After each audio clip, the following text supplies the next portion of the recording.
আমি রাসেল আহমেদ আপনাদের স্বাগত জানাচ্ছি ২৪ ঘন্টায় সমসাময়িক বিষয় নিয়ে আমরা আলোচনা করতে চাই রাষ্ট্রের নানান সংস্কারের যে বিষয়গুলো আলোচনা এসছে সেসব বিষয়গুলো নিয়েও। আজকে স্টুডিওতে যারা অতিথি হিসাবে আমাদের সাথে উপস্থিত হয়েছেন তাদের সাথে আমরা একটু শুরুতেই পরিচিত হয়ে নেই। শুরুতে ডান দিক থেকে জনাব আব্দুল হাই শিকদার, বিশিষ্ট কবি ও সাংবাদিক, নজরুল গবেষক, আপনাকে স্বাগত আজকের এই আলোচনায়। এবং এরপরে রয়েছেন জনাব মাসরুর মাওলা, প্রেসিডিয়াম সদস্য, জাতীয় পার্টির আন্তর্জাতিক বিষয়ক উপদেষ্টা ও চেয়ারম্যানের বিশেষ দূত, আপনাকেও স্বাগত আজকের আলোচনায়। এবং রয়েছেন জনাব সোহরাব হাসান, যুগ্ম সম্পাদক, দৈনিক প্রথম আলো, আপনাকেও স্বাগত আজকের আলোচনায়। যেটি বলছিলাম, আলোচনায় ফিরতে চাই। আরেকটি বিষয় জানিয়ে রেখে, আজকের এই অনুষ্ঠানটি প্রচারিত হচ্ছে হাতিলের সৌজন্যে, প্রেজেন্টেড বাই হাতিল। আমরা মূল আলোচনায় ফিরতে চাই। জনাব আব্দুল হাই শিকদার, একটু আপনার মাধ্যমেই আলোচনা শুরু করতে চাই। আর যেটি হচ্ছে আজকের প্রথম আলোতে একটি শিরোনাম হয়েছে, জনাব সালাউদ্দিন আহমেদ, বিএনপি স্থায়ী কমিটির সদস্য, তিনি এস আলমের একটি গাড়িতে করে কক্সবাজার গেছেন এবং সেখানে সংবর্ধনায় অংশ নিয়েছেন। এর আগে আমরা দেখেছি গত রাত থেকেই এস আলমের 14টি গাড়ি পার করা নিয়েও সারা দেশের মানুষের মধ্যে আলোচনা ছিল, গণমাধ্যমে খবর হয়েছে। এবং এই কাজগুলো তখনই হচ্ছে যখন সরকারের পক্ষ থেকে, অর্থাৎ এই সরকারের পক্ষ থেকে বলা হচ্ছে যে এস আলমের সম্পত্তি বিক্রি করেও হয়তো ক্ষতি পোষানো হবে, কিন্তু ছায়াটাই দিচ্ছে বিএনপি। একটু আপনার মন্তব্য জানতে চাইছি। তো একটা বিব্রতকর প্রশ্ন, কিন্তু কথাটা হলো যে এটা এস আলমের গাড়ি কিনা এটা সালাউদ্দিন জানতেন কিনা সালাউদ্দিন সাহেব, এটি বলি কি আসলে পার পাওয়ার ব্যাপার নয়। এটা ব্যাপারটা হলো যে গাড়িটা, ধরুন আপনাকে, আমি এয়ারপোর্টে নেমেছি, আমাকে একটা গাড়ি রিসিভ করতে আসলো, তখন আমি তো যে গাড়িতে উঠবো বলছে এই গাড়ি আপনার জন্য নিয়ে আসছে, এটা কার আলম, কোন আলম, এস আলম না জব্বার আলম না একাব্বর আলম, সেটা তো ওখানে মানে মাপ করার সুযোগ কোথায়? এগুলোকে আমার মনে হয় যে খুব বিরাট কিছু নয়, এগুলো ইগনোর করার মতো বিষয়। আর 14টি গাড়ির যেটি নিয়ে আলোচনা হয়েছে সম্পর্কে আমার কোনো ধারণা নেই।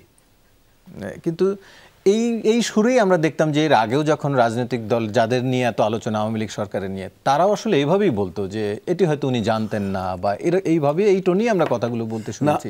আপনি এখন যদি এই ধরুন বর্তমান যে বিরাজমান পরিস্থিতি, সেই পরিস্থিতিতে যদি আপনি মনে করে থাকেন যে এখানে বিএনপিকে টার্গেট করব বা বিএনপিকে আঘাত করে কথা বললে এখন কিছু পপুলারিটি গেইন করা যাবে, আমার মনে হয় এই প্রক্রিয়ার থেকে আমাদের বেরিয়ে আসা উচিত। এটা তো ব্যাড গেম, এটা তো অতীতকালে হয়েছে আমাদের এখানে।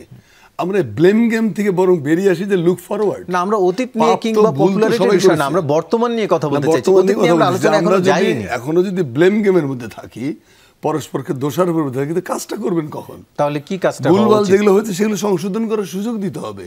কেউ তো ইচ্ছাকৃতভাবে হয়তো করেছে, কেউ হয়তো বেশিরভাগটাই অনিচ্ছাকৃত হয়েছে, এরকমও হতে পারে। সবাই যে জেনে শুনে পাপ করেছে তা তো না। এগুলো মানে খুব বড় কিছু না, কিন্তু এগুলোকে আমি মনে করি যে নোটিশ করার মধ্যে কোনো অন্যায় নেই, যাতে ভবিষ্যতে এরকম ভুল কেউ না করে। এই দিকে আমি কথাটি ঠিক আছে যে এটা নোটিশ করলেন আপনি বা অ্যাড্রেস করলেন, তার মানে ফার্দার যেন এরকম ভুল আর কেউ না করে, এগুলো সংশোধন হওয়া উচিত। এইটা হলো মূল পয়েন্টটা। কিন্তু তাকাতে হবে সামনের দিকে। এত বড় একটা পৈশাচিক ফ্যাসিবাদ দ্বারা পীড়িত হয়েছে একটা দেশ, জর্জরিত ক্ষতবিক্ষত একটা দেশ। নাকি সামনের ভুলগুলোর দিকেও তাকাবো না? আমি বলতেছি আপনাকে, এইরকম একটা রক্তাক্ত অবস্থার থেকে একটা দেশ পুনর্জন্ম গ্রহণ করেছে, এটা যেটাকে বলা হচ্ছে যে স্বাধীনতা হারিয়ে গিয়েছিল সেই স্বাধীনতা পুনরুদ্ধার হয়েছে। এরকম ক্ষেত্রে আমরা 71 সালে বা 72 সালে, আমি নিজে একজন মুক্তিযোদ্ধা, আমরা দেশে আসার পরে যা দেখেছিলাম সেগুলো খুব দুঃখজনক। সেগুলো এখনকার জেনারেশন তো জানে না যে আওয়ামী লীগের এক একটা নেতা, যুবলীগ, ছাত্রলীগ, এগুলো এখন যেরকম দানব হয়েছিল, ওগুলো তো স্ফিংসে মানে ভয়াবহ একটা তাণ্ডব, মানে হচ্ছিল যেন আইব খানের জায়গায় মুজিব খান আসছে, এরকম তো হয়েছিল। যে কারণে নেতা যে শেখ মুজিব, তিনি পর্যন্ত বলতে বাধ্য হয়েছিলেন যে মানুষ পায় সোনার খনি, আমি পেয়েছি চোরের খনি। এটা তার মতো একজন নেতার মুখ দিয়ে বেরিয়ে আসা ছোটোখাটো বিষয় নয়, কিন্তু মানে কতটা দুর্ভাগ্যজনক ঘটনা ঘটেছিল। যে খানাতার মতো লোক, অত বড় চলচ্চিত্রকার, তিনি মুভি বানালেন যে আবার তোরা মানুষ হ। কাকে মিন করেছিল, কাকে মেসেজটা দিয়েছিল? তো সেই রকম একটা ইয়ের পরে এখন বিএনপি ক্ষমতায় যায়নি, একটা ইন্টারিম গভর্নমেন্ট চলছে। আমাদের কাজ হবে এদেরকে সহযোগিতা করা, এদেরকে ঠিক মতো গাইড করা বা বাইরেতে পরামর্শ দেওয়া দিয়ে, এবং বিএনপির অভ্যন্তরে এগুলো যদি এরকম কিছু ঘটে থাকে বা ঘটছে, সেগুলোর ক্ষেত্রে বিএনপি অ্যাড্রেস করতেছে। তো ইতিমধ্যে যারা যারা এগুলোর সাথে জড়িত তাদের ব্যাপারে ব্যবস্থা নেওয়া হয়েছে। কাজে এটাকে আপনি সুযোগ দেন, একটু স্পেস দেন, যে হয়তো আর ঘটবে না।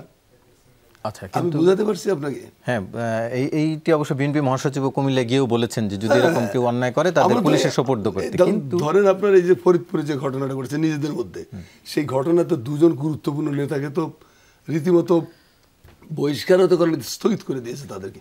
অ্যাকশনে যখনই ধরা যাচ্ছে, বোঝা যাচ্ছে সেটা অ্যাকশন নিতে দেরি করছে না। এখন ঘটনাটা কি? ঘটনাটা হলো যে 15 বছর ধরে এই লোকগুলো অমানুষিক নির্যাতনের শিকার হয়েছে।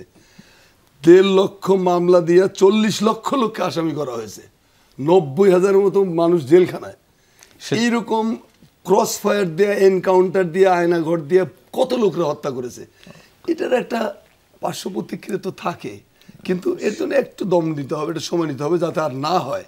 সেদিকে সেজন্য ভুল ত্রুটিগুলো হয়তো দেখার সুযোগ পাচ্ছে না তারা। আমি বলছি না ভুল ত্রুটি দেখবেন না, ভুল ত্রুটি দেখতে হবে। তো ভুল ত্রুটি যে দেখতে হবে সেটার জন্য তো বিএনপি অ্যাকশনে গিয়েছে কোথাও কোথাও। আপনি আমাকে বিএনপির কোর্টে ঠেলে দিচ্ছেন তো না, আমি কোর্টে না, আমি আপনার মন্তব্য জানতে চাচ্ছিলাম। আপনাকে দেখতে হবে ব্রড ক্যানভাসে, শুধু বিএনপি কেন, কেউই যেন এই ভুলগুলো না করে। কারণ এত আমাদের সন্তানদের বুকে রক্ত ভেজা পথ এখনো শুকায়নি, তার মধ্যে যদি আমরা এই ছোট ছোট কামড়াকামড়ি করি তাহলে তো আপনি সামনে যেতে পারবেন না। আপনার লক্ষ্য যদি হয় ওইখানে যাবেন, আমরা সেই লক্ষ্যের আলোচনায় ফিরব। আমরা সেই লক্ষ্যের আলোচনায় ফিরব। লক্ষ্যকে গুরুত্বপূর্ণ মনে করবেন না, রাস্তার পাশে 2-4টা কুকুর ঘেউ ঘেউ করতেছে, কিন্তু কুকুরের ঘেউ ঘেউ থামাতে নামবেন। কিন্তু এই ঘেউ ঘেউটা যদি বেশি হয়ে যায় সেটিও লক্ষ্যে পৌঁছানোর জন্য বাধা কিনা, সেই আলোচনা আমরা একটু ফিরব। আমি সচেতন দেব, ভাই থাকবে, কবি থাকবে, আমরা সেই আলোচনায় আবার আপনার কাছে ফিরবো। ওই আলোচনা আমরা ফিরবো। একটু যেতে যে জনাব সোহরাব হাসান, একটু আপনার কাছ থেকে জানতে চাই যে যেই ধারাবাহিক অন্যায় বা দুর্নীতি বা সবকিছু যেটি বলছিলেন, এর বিরুদ্ধে হয়ে ছাত্র জনতার নেতৃত্বে সাধারণ মানুষ একাট্টা হয়েছিল। বড় দলগুলো কি সেইখান থেকে শিক্ষা নিয়েছে যে সামনের দিনগুলোতে যাতে এই ভুলগুলো না হয়, এই অন্যায়গুলো না হয়? আপনার কি মনে হয়? যে বিষয়টি নিয়ে আপনি সূচনা করলেন, এটি বলবো যে ইচ্ছাকৃত হোক অনিচ্ছাকৃত হোক, কাজটি ভালো হয়নি। কারণ এস আলম নিয়ে এমনকি আওয়ামী লীগ যখন ক্ষমতায় ছিল তখনও প্রচুর লেখালেখি হয়েছে, সমালোচনা হয়েছে, এবং অন্য ব্যবসায়ীদের থেকে তার যে দুর্বৃত্তায়ন, তার যে মানে ব্যাংক দখল, প্রতিষ্ঠান দখল, টিভি দখল, এটি একটি মুখরোচক আলোচনার বিষয় ছিল। কিন্তু তখন মানুষ এর প্রতিবাদ করতে পারেনি। এখন প্রতিবাদ করছে, এবং একটি বেশ করে বলবো যে বাংলাদেশ ব্যাংকের গভর্নর, নতুন গভর্নর এসে কিন্তু তার 6টি ব্যাংকের পর্ষদ ভেঙে দিয়েছে। এখন যে বিষয়টি হয়েছে, তিনি কত টাকা নিয়েছেন এটা এখনও আমরা পরিষ্কার না। কেউ বলেন 1 লক্ষ কোটি, কেউ বলেন আরও বেশি, এবং এটা পাচার হয়ে যাচ্ছে। এখন প্রথম হচ্ছে যে আমাদের পাচার এটা কীভাবে আনা। আর বিএনপির স্থায়ী কমিটির সদস্য সালাউদ্দিন আহমদ, তিনি আওয়ামী লীগ আমলে প্রচণ্ড নির্যাতন নিগ্রহের শিকার হয়েছেন, তাকে দেশান্তরী হতে হয়েছে, দেশান্তর করা হয়েছে, এবং সেখান থেকে ফিরে আসতে পারেননি। তার প্রতি আমাদের কিন্তু যথেষ্ট সহানুভূতি, যথেষ্ট সহমর্মিতা আছে। এমনকি মেঘালয়ে থাকতে তার সাথে আমার দেখাও হয়েছে, মানে আমি একটি সেমিনারে গিয়েছিলাম, তার সাক্ষাৎকারও নিয়েছি। তার কিন্তু এই ভুলটা করার কথা না। এখন কিভাবে হয়েছে আমি আশা করি যে দলের পক্ষ থেকে এবং তার পক্ষ থেকে একটা ব্যাখ্যা জনগণের কাছে দেয়া হবে, তাহলে এটি পরিষ্কার হলো। দ্বিতীয় হচ্ছে যে আপনি যে সংস্কার বা যে উদ্দেশ্য নিয়ে রাজনৈতিক দলগুলোর চরিত্র, দলগুলোর তাদের যে মানসিকতা বদল হয়েছে কিনা, এটি তো একদিনের বিষয় নয়, 1 মাসেরও বিষয় নয়, 1 বছরেরও না। আমরা 53 বছরে কিন্তু করতে পারিনি, এটা হচ্ছে সাচ্চা কথা। আমার বন্ধু কবি আব্দুল হাই সিকদার আওয়ামী লীগ আমলের অনাচার, দুর্বৃত্তায়ন, হত্যা, নির্যাতনের কথা বলেছেন, ঠিক। কিন্তু অন্য আমলে কি হয়নি? আমরা কেন এই 53 বছর পরও আজকে অন্তর্বর্তী সরকার করতে হয়? আমি তো মনে করি আমাদের যারাই ক্ষমতায় ছিলেন, 3টি দল ক্ষমতায় ছিলেন, মানে প্রধানত আওয়ামী লীগ, বিএনপি, জাতীয় পার্টি, যদি সামরিক শাসনের অংশটা বাদ দেয়, 3 দলেরই এই দায় নিতে হবে। আমরা গণতন্ত্র কেন প্রতিষ্ঠা করতে পারলাম না?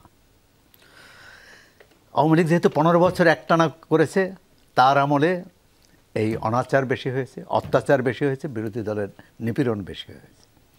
এখন এর থেকে বেরিয়ে আসার পথ কি? অন্তর্বর্তী সরকারের প্রধান তিনি একটা রিকনসিলিয়েশনের কথা বলছেন, একটা এক পরিবার হয়ে আমরা সব। প্রথমত হচ্ছে তিনি একটি খুবই গুরুত্বপূর্ণ কথা বলছেন যে নাগরিকের অধিকার।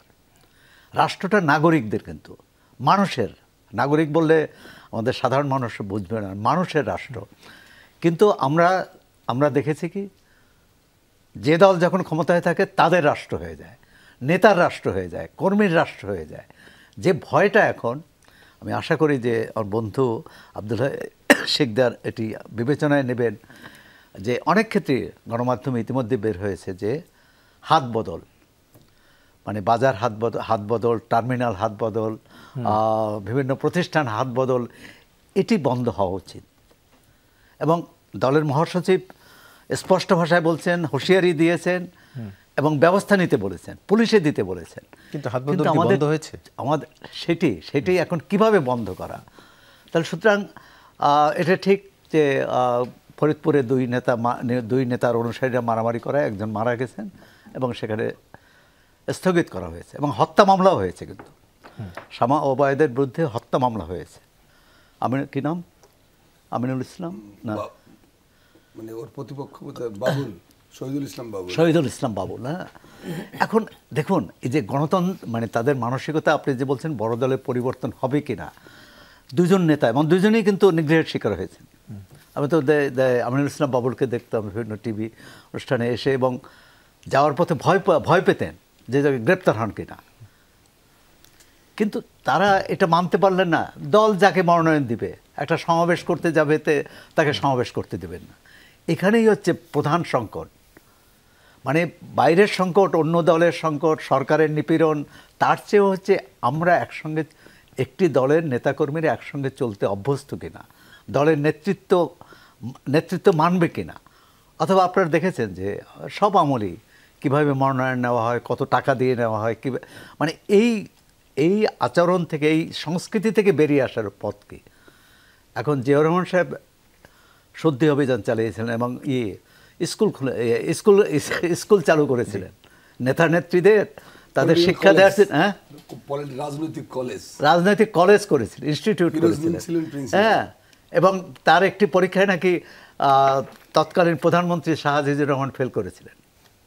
যাক, সেটা হচ্ছে অন্য বিষয়। সেটা হয়তো 19 দফা নিয়ে পরীক্ষা হয়েছিল এবং উনি মনে করেছিলেন যে এটা পরীক্ষা দেওয়া দরকার নেই। খুব কঠিন বিষয় করতে হয়, পরিবর্তন হওয়া, নিজেকে পরিবর্তন করা খুবই কঠিন। আমরা এই অন্তর্বর্তী সরকার, এর আগেও এটাও তো অন্তর্বর্তী সরকারই, যদিও তত্ত্বাবধায়ক বলা হতো 2 বছরের, এবং এই সরকারও 2 বছরের বেশি যদি সময় নেয়, রাজনৈতিক দলগুলোই আবার এর বিরুদ্ধে পরিবর্তন। এখন এখানে জাতীয় পার্টির একজন গুরুত্বপূর্ণ নেতা আছেন। জি, আমি কবি আব্দুল শিকদারকে দলের নেতা হিসেবে মনে করি না। তিনি একজন লেখক, বুদ্ধিজীবী, কবি। সুতরাং তিনি দেখবেন কিন্তু দলের বাইরে থেকে, যে দলকে বরং তিনি তার বিবেক দ্বারাই পরিচালিত করার চেষ্টা করবেন, অথবা তার যে পরামর্শ দেওয়ার চেষ্টা করবেন। আর যেই ভুল করুক, এটি আওয়ামী লীগ বিএনপির ব্যাপার না, জাতীয় পার্টি বা জামাতের ব্যাপার না, বাম দলের ব্যাপার না। ভুল সবার বেলায় ব্যাপার হচ্ছে ভুল না, এটা অন্যায়ের বিরুদ্ধে। এই যে ছাত্র গণ অভ্যুত্থান জয়ী হলো কেন? অন্যায়ের বিরুদ্ধে ন্যায়ের যুদ্ধ ছিল। আরেকটি কথা, যে শুধু ছাত্র এবং রাজনৈতিক নেতৃত্ব তো না, এই আন্দোলনে সবচেয়ে বেশি ক্ষতিগ্রস্ত হয়েছে, সবচেয়ে বেশি জীবন দিয়েছে সাধারণ মানুষ, মানে খেটে খাওয়া মানুষ। আমরা যাতে এই যে কোনো সংস্কার, যে কোনো পরিবর্তনের ক্ষেত্রে তাদের ভুলে না যাই, এবং রাজনৈতিক দলই দেশ পরিচালনা করবেন, কিন্তু তাদেরকে কথা মনে রাখবেন, এটা আশা করি। জি, একটু যেতে চাই জনাব মাসরুর মাওলা, একটু আপনার কাছ থেকে জানতে চাচ্ছি। আমরা দেখলাম জাতীয় পার্টির চেয়ারম্যান আজকে তিনি বলেছেন যে জাপার গলায় ফাঁস লাগিয়ে নির্বাচনে নিয়েছে আওয়ামী লীগ। আমরা আগেও এরকমের দেখেছি, তবে আমার যদ্দূর মনে পড়ে নির্বাচনের আগে, এমনকি গেল নির্বাচনের আগেও জাপা মহাসচিবের একটি সংবাদ সম্মেলন আমি নিজেই কভার করেছিলাম। সেখানে তিনি বলছিলেন সাংবিধানিক ধারাবাহিকতা রক্ষার জন্যই তারা নির্বাচনে শেষ পর্যন্ত অংশ নিচ্ছেন বলে জানিয়েছেন। তো কি এমন চাপটা আসলে কেবল জাতীয় পার্টির বেলায় হলো, অন্য বিএনপি অন্যদের উপর হলো না, কিন্তু তারা নির্বাচনে যেতে বাধ্য হলেন? কেবলমাত্র জাতীয় পার্টি গেল বড় দলগুলোর মধ্যে, আসলে একটু যদি আপনার মন্তব্য জানান। Thank you. আমি অনুমতি নিয়ে শুরু করছি। প্রথমে বলতে হয় জাতীয় পার্টি কিন্তু 90-র পরের থেকে প্রতিবারই জাতীয় পার্টি কিন্তু victimized by this two party, Awami League and BNP. আপনি দেখবেন বিএনপি যখন ক্ষমতায় আসলো তখন জাতীয় পার্টিকে বিভিন্নভাবে ট্র্যাপ করেছে, যেমন ধরেন মামলা, বিভিন্ন এরশাদ সাহেবের নামে বিভিন্ন রকম মামলা, মঞ্জুর হত্যা মামলা, যে মামলা কোনো দিনই এটার শেষ হয় নাই, লম্বা লম্বা ডেট দিয়ে দিয়ে ফেলে রাখতো এবং ওনাকে ফাঁসি, জেল এগুলোর ভয় দেখে দিকে রেখেছে।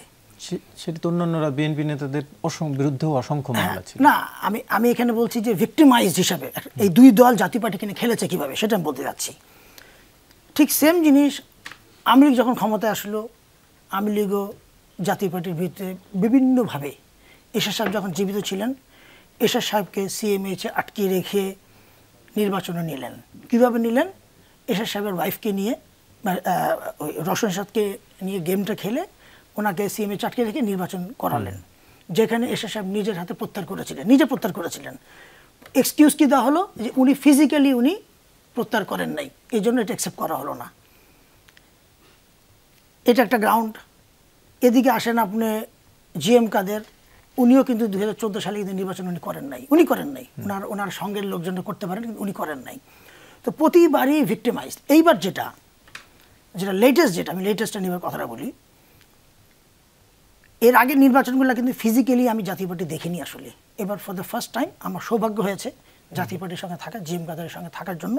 আমি নির্বাচনটার ব্যাপারে সম্পূর্ণ আমার অবজারভেশন, এবং আমি নিজে অনেক কাজ করেছিলাম জাতীয় পার্টিকে সামনে আনার জন্য। সেখানে আমি দেখলাম যে রাষ্ট্রের যে টুলসগুলা, এই টুলসগুলাকে জিএম কাদেরকে কমপ্লিটলি জিম্মি করেছিল। এমনভাবে জিম্মি করেছিল, যদি জিএম কাদের নির্বাচনে না যান তাহলে ওনাকে সরিয়ে রওশন এরশাদকে ফ্রন্টে নিয়ে আসবেন। যেহেতু জিএম কাদেরের নামে একটা মামলাও দিয়ে রেখে দিয়েছিল, উনি যদি পলিটিক্স না করতে পারেন, ফালতু একটা মামলা, যে মামলা কোনো মেরিট নাই, এই কাজও করেছিল। তো এইবার যেটা হলো, আমি নিজে সাক্ষী, আমাদের পার্টি অফিস, বিভিন্ন সংস্থা আমাদেরকে ঘেরাও করে। কিন্তু আপনি যেই কথাটি বলছেন, আমি জানতে চাচ্ছিলাম যে এই ধরনের চাপ কিন্তু বিএনপির উপরেও এসেছে বলে আমরা বিএনপি নেতাদের কাছ থেকেও শুনেছি, কিন্তু তারা শেষ পর্যন্ত নির্বাচনে যাননি। আমরা দেখেছি জাতীয় পার্টি বরাবরই রাষ্ট্রীয় সুবিধা নিয়েছে, তারা বিরোধী দল হিসাবে কেবল সংসদে কথা বলেছে, কিন্তু সুবিধা নিয়েছে, মন্ত্রিত্ব নিয়েছে, সব সুবিধা নিয়েছে, কিন্তু গৃহপালিত বিরোধী দল হিসাবেও হয়তো বলতেন। কিন্তু কথা হচ্ছে সুবিধা নেওয়ার পরে এখন আবার আপনারা বিপক্ষে যাচ্ছেন। জাতীয় পার্টি সুবিধা বলতে কি, অ্যাজ এ বিরোধী দল ছিল, জাতীয় পার্টি কখনো 14 দলে ছিল না। এখন সংসদে যাওয়া আর রাষ্ট্রের থেকে ভাতা পাওয়া, সেটা তো আসলে যে কোনো দলের একটা সাংবিধানিক যেটা বলেন, এটা একটা রাইটস, নির্বাচনে যাওয়াটা। এটা কিন্তু যদি নির্বাচন না যাওয়া মানে আপনার সংবিধানকে আপনি তোয়াক্কা করলেন, সংবিধানকে আপনি পাত্তা দিলেন না। তার মানে জাতীয় পার্টি সবসময় ক্ষমতার কাছাকাছি থাকতে চায়? না, ক্ষমতা তো দেখেন, ক্ষমতা তো একটা জিনিস হলো কি, আমরা চেয়েছি সুষ্ঠু নির্বাচনে যাব, সুষ্ঠু নির্বাচনের মাধ্যমে আমাদেরকে প্রতিবারই বারবার করে আমাদেরকে একই প্রতিশ্রুতি দেওয়া হয়েছিল যে সুষ্ঠু নির্বাচন হবে। কিন্তু নির্বাচনে যাওয়ার সময়, যেমন আমি কিন্তু 23-24-এর কথাটা নিয়ে যেটা বলতে, যেটার কারণে আমার মেন কথাটা বলাটা, সেটা হলো আমরা লাস্ট মোমেন্ট পর্যন্ত আমরা সিদ্ধান্ত নিয়েছিলাম যে নির্বাচনে আমরা যাব না। আমাদেরকে জোর করে আটকিয়ে, ইন ওয়ান পয়েন্ট আপনি বলতে পারেন যে আমাদের কোনো চয়েস ছিল না নির্বাচনে না যাওয়াটা, আমাদেরকে আটকে ফেলানো হয়েছিল। আমরা যে আমাদের সিম্বলটা যেটা লাস্ট মোমেন্ট পর্যন্ত সাবমিশন, সেটা পর্যন্ত আমাদের আটকে ফেলেছিল, যেন আমরা যে না যাই রওশনকে দেওয়া হবে। তার মানে কি? তার মানে পলিটিক্স থেকে আমাদেরকে সরে দেওয়াটা। আর আপনি যেটা বলছেন যে পার্লামেন্টে কি সুযোগ সুবিধা নিয়েছি আমরা, প্রতিবারই মন্ত্রিত্ব কি সুযোগ সুবিধা? শুনেন, মন্ত্রিত্ব হ্যাঁ নিয়েছিল, আমাদের 2-3 নিয়েছিলেন, মন্ত্রিত্ব নিয়েছিলেন। সেইটা তো ধরেন একটা আমাদের ভিতরে ওরকম একটা প্রতিশ্রুতি দেওয়া ছিল, আমরা ওইভাবে আমরা জানতাম যে আমরা আমাদের পলিটিক্স করবো, আমরা গণতন্ত্র প্র্যাকটিস করব।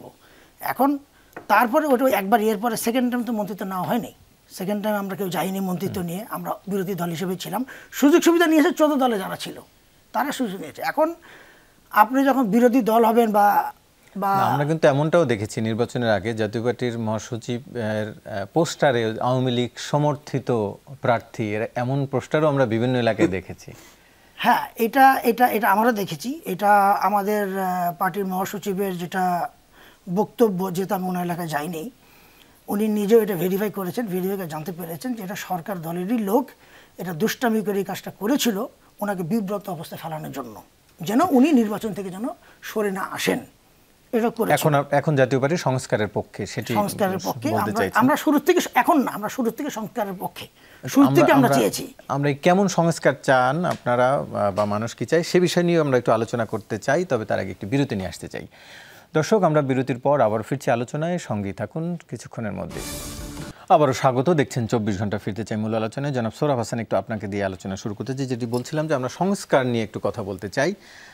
সংস্কার নিয়ে আলোচনা হচ্ছে রাজনৈতিক দলগুলোর সাথে। এর মধ্যে আজকে জনাব তারেক রহমানও একটি বক্তব্য দিয়েছেন, সেখানে বেশ কিছু কথা এসেছে। তাতে যেটি মনে হয়েছে, যেমন একটি জায়গায় তিনি বলেছেন, দীর্ঘমেয়াদী রাষ্ট্র সংস্কার কার্যক্রমগুলো জনগণের প্রত্যক্ষ ভোটে নির্বাচিত সরকারের মাধ্যমে হলে সেটি বেশি কার্যকর বলে জনগণ বিশ্বাস করে। এটিকে এক ধরনের ইঙ্গিত কিনা যে এই বড় সংস্কারগুলো নির্বাচনের পরে দেওয়ার ক্ষেত্রে, অর্থাৎ একটু দ্রুত সময়ের মধ্যে নির্বাচনের তাগিদ তারা দিচ্ছেন। সাধারণ মানুষ বা যারা এই আন্দোলনটি করলেন তারাও কি তাই চায় বলে মনে করেন কিনা?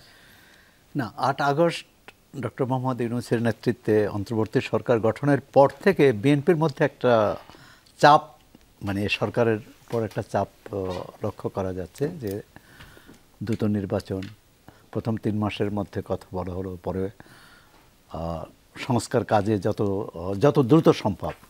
তো এটার মধ্যেও কিন্তু এইটা এখন প্রশ্নটা হচ্ছে সংস্কার ও নির্বাচন, এই যে ডিলেমা, এই টানাপোড়েন, এখন কে সংস্কার করবে?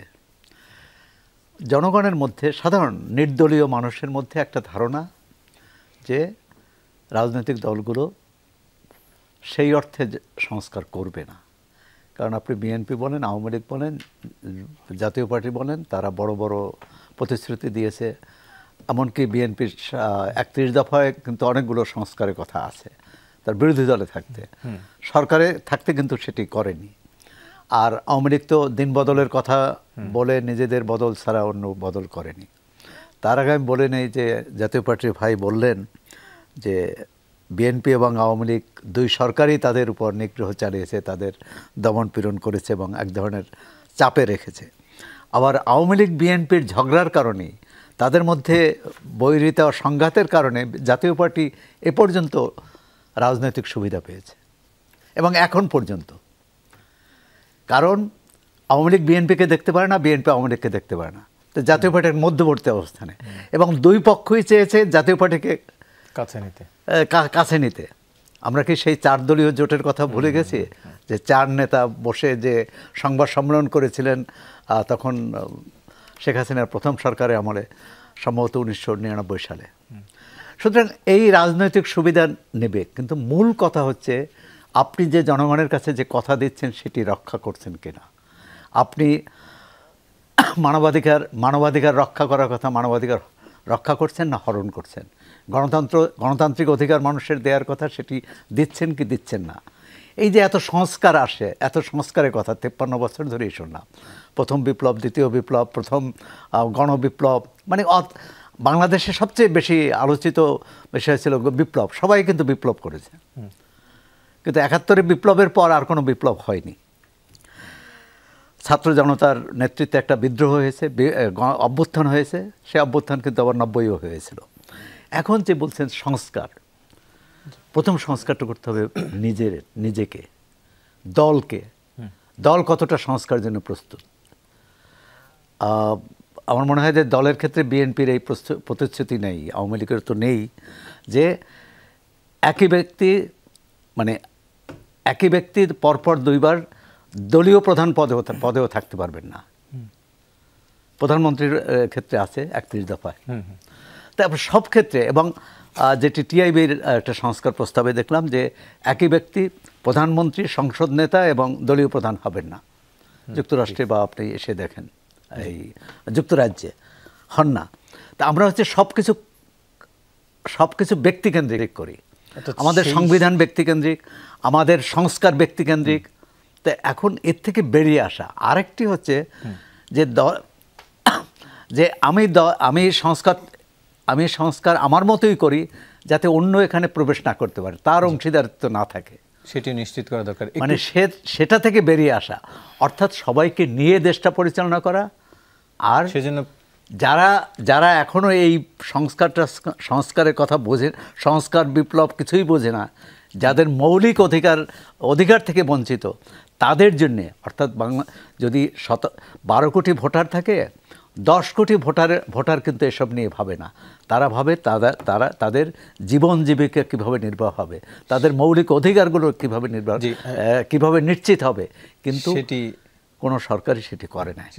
একটু জনাব মাসুর মাওলা, একটু আপনার কাছ থেকে জানতে চাই, যেটি নিয়ে সোহরাব ভাই বলছিলেন যে রাজনৈতিক দলের ক্ষেত্রেও সংস্কারের প্রয়োজন। আমরা দেখেছি এর আগেও সংবিধান বিভিন্ন সময় সংস্কার হয়েছে, কখনো তত্ত্বাবধায়কের ইস্যু আলোচনা এসছে, কিন্তু দিন শেষে আসলে রাজনৈতিক দলগুলো আসলে ওই অর্থে করেনি। এই যেটির কথা তিনি বলছিলেন, এই রাজনৈতিক দলে নিজেরা কি সংস্কার করতে আসলে প্রস্তুত কিনা, সেই হিসাবে জাতীয় পার্টির অবস্থান কি? দেখেন, গতকালকে আমরা চিফ অ্যাডভাইজার ওনাদের সঙ্গে গেছিলাম, আমাদের 5 সদস্যের দল জিএম কাদের নেতৃত্বে। সেখানে আমরা এই পয়েন্টসগুলি আমাদের মেইনলি ডিসকাশন হয়েছে, যে প্রধানমন্ত্রী বা রাষ্ট্রের যিনি প্রধান, ভাইও কিছু আগে বলেছিলেন যে আমাদের তরফ থেকে, আমাদের সাইড থেকে এটি বলা যে একজন ব্যক্তি 2টা পোস্ট হোল্ড করতে পারবে না, either chairman and prime minister. ঠিক প্রধানমন্ত্রীও ঠিক সেরকমই অ্যাট এ টাইম 2বারের বেশি হতে পারবেন না। এগুলো নিয়ে আমরা ডিসকাস করেছি। তারপরে আমরা ডিসকাস করেছি হলো আমাদের পার্টির ভিতরে যে গণতন্ত্র, যে ধরেন এখন আবার যদি আর্লি নির্বাচন যদি দিয়ে দেয়, সেই ঘুরে ফিরে আওয়ামী লীগ যা করে গেছে বিএনপি একই করবে, কারণ বিএনপি এর আগেও তাই করেছে, তার রিভেঞ্জ নিয়েছে আওয়ামী লীগ, আবার এখন বিএনপি রিভেঞ্জ নেবে আওয়ামী লীগ কী করে গেছে। সো এই রিপিটেশন আসলে মানে ইন্টারিম গভর্নমেন্টও চায় না, আমরাও চাই না। এই জন্য আমরা বলেছি যে কান্ট্রিকে রিফর্ম করা, তার সঙ্গে আমাদের দলের মধ্যে যদি কোনো কিছু চেঞ্জেস করতে, সেটা আমরা করতে রাজি আছি, যেন এই জিনিস যেন নিয়ার ফিউচার আর যেন রিপিটেশন না হয়।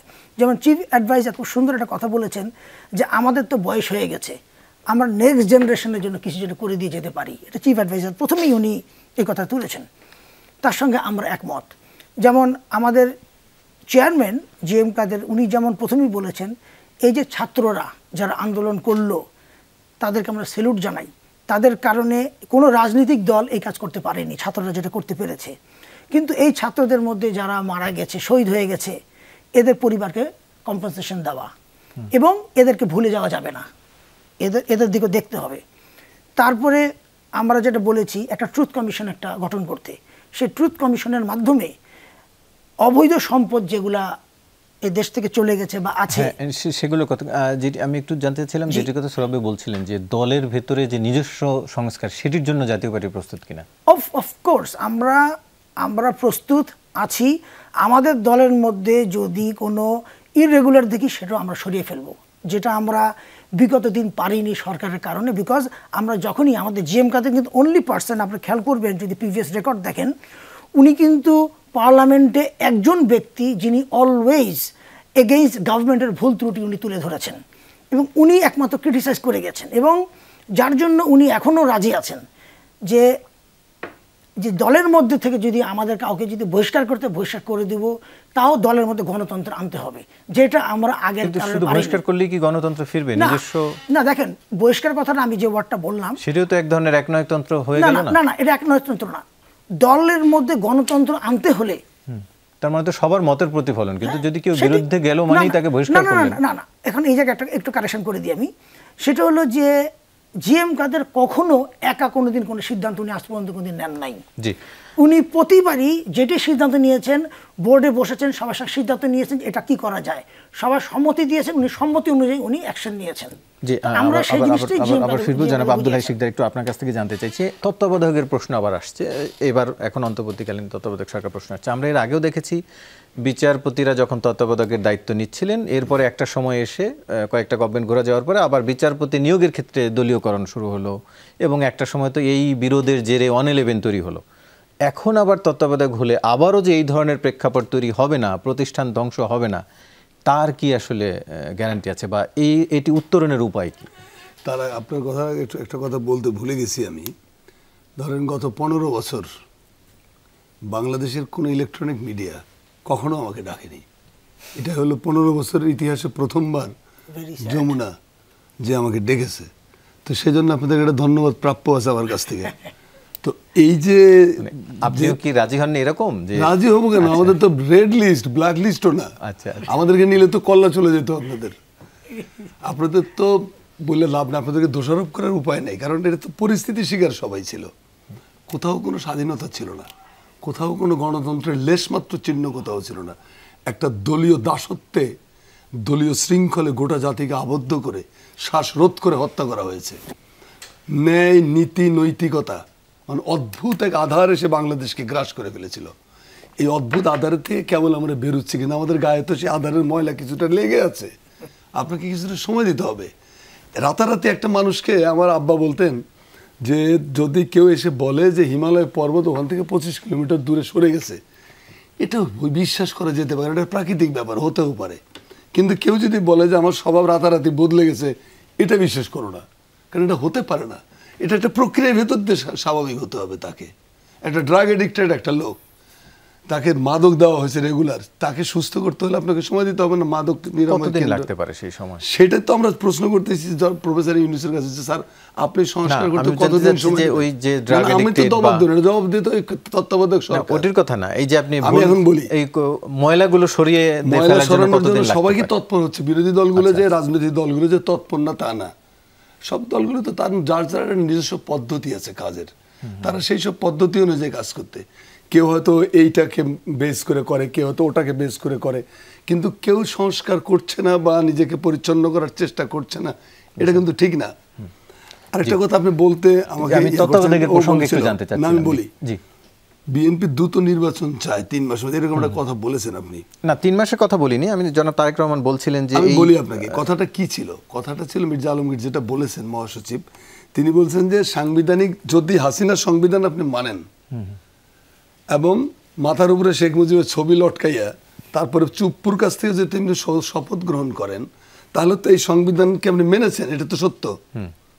তো সংবিধানকে যদি আপনি মানলেন, তাহলে সংবিধানে একটা বাধ্যবাধকতা আছে 90 দিনের মধ্যে ইন্টারিম গভর্নমেন্ট ইলেকশন, ওই কথাটা মনে করিয়ে দিয়েছে।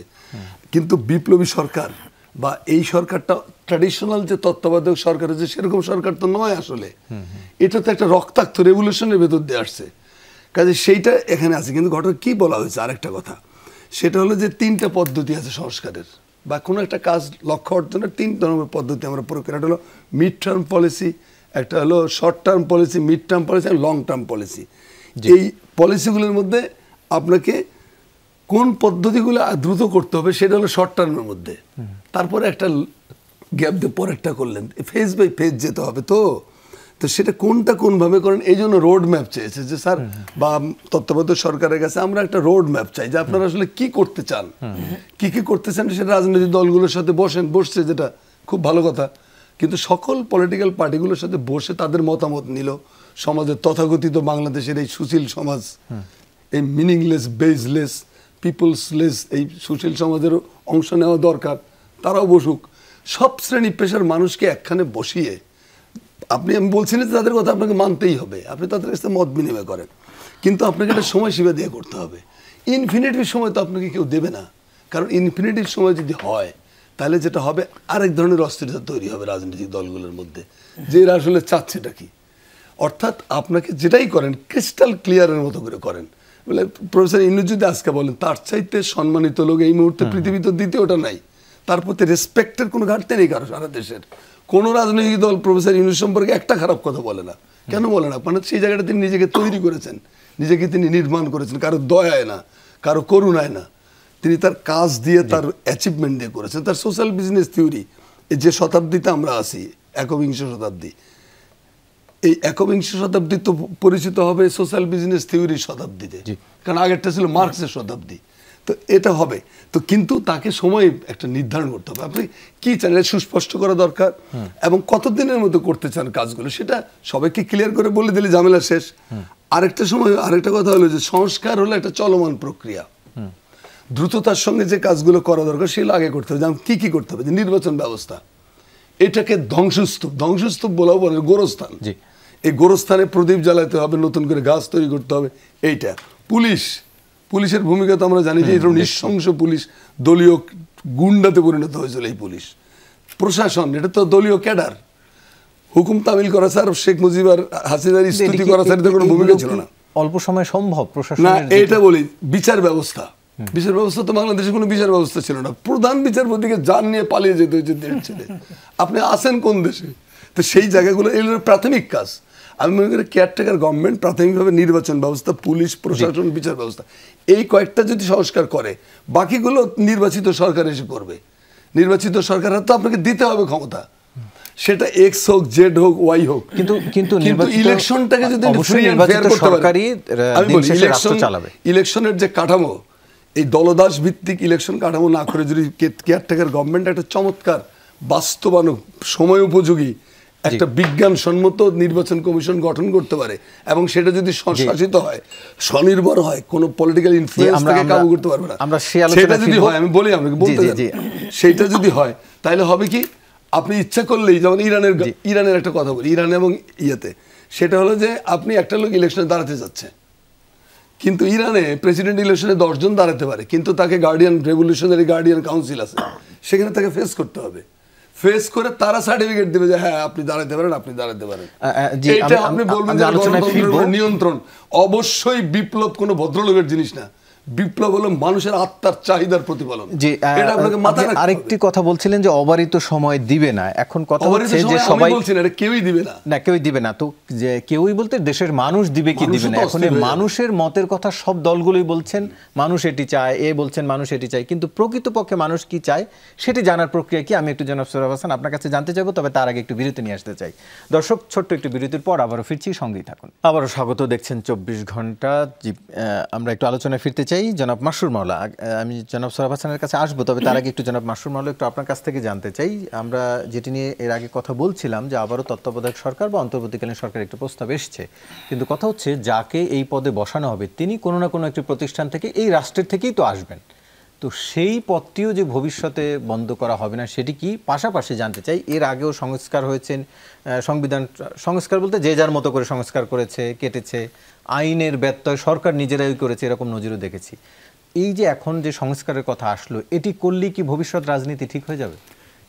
দেখেন, গতকালকে এই আপনি যে প্রশ্নটা করলেন এটা নিয়ে কথা হয়েছে যে এটা আমরা ইলেকশন দিব, একটা গভর্নমেন্ট আসবে, ওই যে লাউ সে কদু, হ্যাঁ কিছুদিন ঠিক থাকবে, তারপরে একতরফা করার চেষ্টা করবে।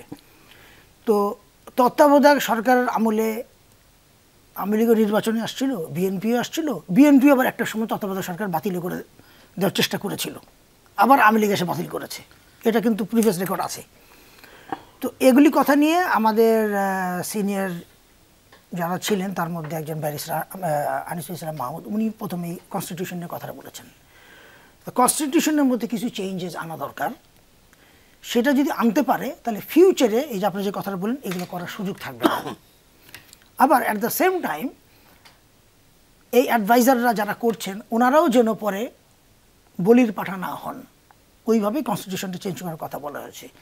আর আমরা ওই জন্যই বলেছি যে দেশকে মেরামত করার জন্য শুধু নির্বাচন দিয়ে ইলেকশন না, সব কিছু ওভারঅল জুডিশিয়ারি থেকে শুরু করে প্রতিটা জিনিস আমাদের চেঞ্জেস করা দরকার। সেটার জন্য যতদিন সময় লাগা দরকার সময় লাগুক, তারপরে ইলেকশন দেন। আমার ইমিডিয়েট ইলেকশন এই কারণে চাইও নেই, এটা আমাদের বক্তব্য।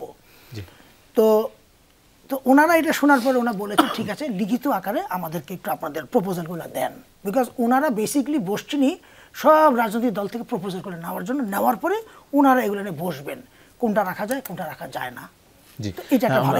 আমরা সেটি জেনেছি। একটু যেতে চাই এবার জনাব সোহরাব হাসান, আমরা যেটি দেখছি রাজনৈতিক দলগুলো বরাবরই সাধারণ মানুষের ইচ্ছাকে, নিজের ইচ্ছাকে সাধারণ মানুষের উপর বলে দেওয়ার চেষ্টা করেন যে সাধারণ মানুষ এটি চায়। একটু আপনার কাছ থেকে জানতে চাইছি, প্রকৃতপক্ষে সাধারণ মানুষের মত জানার উপায় কি কেবলমাত্র রাজনৈতিক নেতৃবৃন্দের মুখ থেকে জানতে হবে, এছাড়া আসলে আর কোনো উপায় কি আছে কিনা, কোনো পরামর্শ আছে কিনা? সাধারণ মানুষ আসলে কি চায়? আসলে সাধারণ মানুষের কথা রাষ্ট্র ভাবেই না, রাজনৈতিক দলগুলো অথবা রাষ্ট্র যারা চালানোর স্বপ্ন দেখেন তারাও ভাবেন না। মানে এই যে ছাত্র গণ অভ্যুত্থান হলো, এর একটাই বড় মানে অন্য কিছু সাদামাটা যে এর লক্ষ্যটা হচ্ছে আওয়ামী লীগ সরকার নির্বাচনের মাধ্যমে অর্থাৎ গণতান্ত্রিক পদ্ধতিতে ক্ষমতা হস্তান্তরের পথটা রুদ্ধ করেছিল। যদি নিরেটভাবে যদি বলি, সেটা হচ্ছে সেই পথটা খুলে দিয়েছে, এই আন্দোলনের মধ্যে দিয়ে সেই পথটা খুলে দিয়েছে। এখন সাংবিধানিক যে বাধাগুলো আছে, এক হতে পারে যে আদালতের মাধ্যমে পঞ্চদশ সংশোধনী বাতিল হয়ে যাবে, তাহলে তত্ত্বাবধায়ক সরকার ব্যবস্থা আবার পুনঃস্থাপিত হলো। আর এই বর্তমান অন্তর্বর্তী সরকারই তত্ত্বাবধায়ক সরকার হিসেবেই দায়িত্ব পালন করবেন। তারা সেটি রাজনৈতিক দলগুলোর ইচ্ছের উপরই নির্ভর করবে, তাদের চাওয়া পাওয়ার উপর তারা কতদিন সময় নেবেন। এটা হচ্ছে প্রথম পদক্ষেপ। দ্বিতীয় পদক্ষেপ হচ্ছে যে স্বৈরতন্ত্র আবার না গড়ে ওঠে, সেক্ষেত্রে হচ্ছে এই সংবিধানের বা রাষ্ট্রপতি প্রধানমন্ত্রীর ক্ষমতার ভারসাম্য, 70 অনুচ্ছেদ বাতিল, একই ব্যক্তি 2 পদ না নেওয়া, এবং জাতীয় পার্টি সহ অন্য অন্য যে বাম দলগুলোর কিন্তু একটা বড় দাবি যে আনুপাতিক হারে ভোট হোক, আনুপাতিক ভোট ব্যবস্থা। আনুপাতিক ভোট ব্যবস্থার সুবিধা হলো যে তাতে এই 2 দলীয় ব্যবস্থা হবে না। আওয়ামী লীগ গেলে বিএনপি আসবে, বিএনপি গেলে আওয়ামী লীগ না, অন্য দলগুলোরও অংশীদারত্ব থাকবে। যে দুটি গত 33 বছরে যেটি হয়েছে যে অন্য দলগুলো প্রায় বিলীন হয়ে যাচ্ছে, বিলীন করে দেওয়া হয়েছে। কারণ আপনি আওয়ামী লীগের টিকিট না পেলে, বিএনপি টিকিট না পেলে আপনি জয়ী হবেন না। সুতরাং সবাই সেখানে ঝাঁপ দিচ্ছে। এটা বাদ দেওয়া আর দলের গণতন্ত্রটা খুব জরুরি। আর আপনি যে সাধারণ মানুষের কথা বললেন, সাধারণ মানুষকে ওই স্তরে তুলে আনা, আব্দুল হাই শিকদার ফরাসি বিপ্লবের কথা বলছেন, এরপর রুশ বিপ্লবের বা চীন বিপ্লব। উদ্দেশ্য কি? সাধারণ মানুষের ভাগ্য পরিবর্তন, তার মৌলিক অধিকারগুলো নিশ্চিত করা। সেটি আমরা করতে পারিনি 53 বছরে। এবং এই বিপ্লবের মাধ্যমেও যারা বিপ্লব বলেন, তার মাধ্যমে কতটা করব সে ব্যাপারে যথেষ্ট সংশয় আছে। কারণ এখনও বাংলাদেশের 20% মানুষ, অর্থাৎ 4 কোটি মানুষ দারিদ্র্য সীমার নিচে বাস করে। তাদেরকে আমরা মৌলিক অধিকার নিশ্চিত করতে পারিনি। তো সুতরাং প্রথম সংস্কার হওয়া উচিত তো তাদের মৌলিক অধিকার নিশ্চিত করা, তাদের শিক্ষা, অন্ন, বস্ত্র, বাসস্থান, স্বাস্থ্যসেবাটা নিশ্চিত করা। সেটি হবে প্রকৃত সংস্কার। আমরা সেটি অন্তর্বর্তী সরকারের সেই রূপরেখা আছে কিনা জানি না।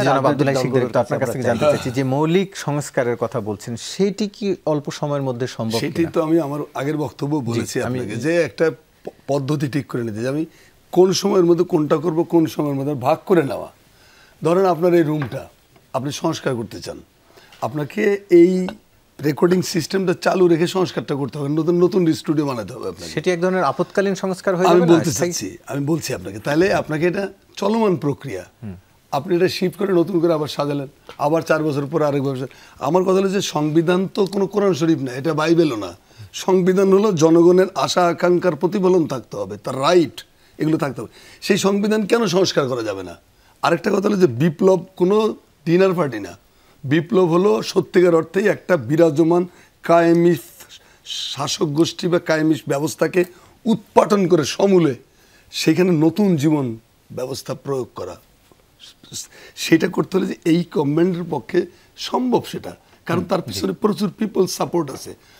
রাজনৈতিক দলগুলো এখন পর্যন্ত কোনো রাজনৈতিক দল কেউ তো বলে না যে আমরা এই সরকারের সঙ্গে সমর্থন করছি না, যোগাযোগ করছি না, সহযোগিতা করছে।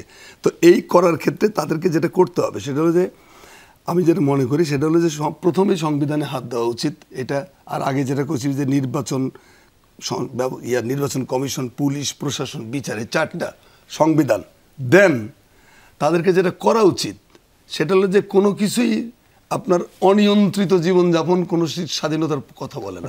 নিয়ন্ত্রণ আরেকটু বাড়ানোর নিয়ন্ত্রণ কথা না, আপনি নিয়ন্ত্রণ এটাকে বলে যে সুশৃঙ্খল করা। সুশৃঙ্খল নিয়ন্ত্রণ করা। বললে আবার মনে হবে যে সেন্সর করা হচ্ছে। না, সেটা না, নিশ্চয়ই আমরা চাই যে আমি বলি এইটার স্পিরিট যেটা হওয়া উচিত, তাদের উচিত হলো যে প্রচলিত, যেমন আপনি মত গভর্নমেন্ট জানবে কেমনে, গভর্নমেন্ট কিভাবে জানবে জনগণের মত কি?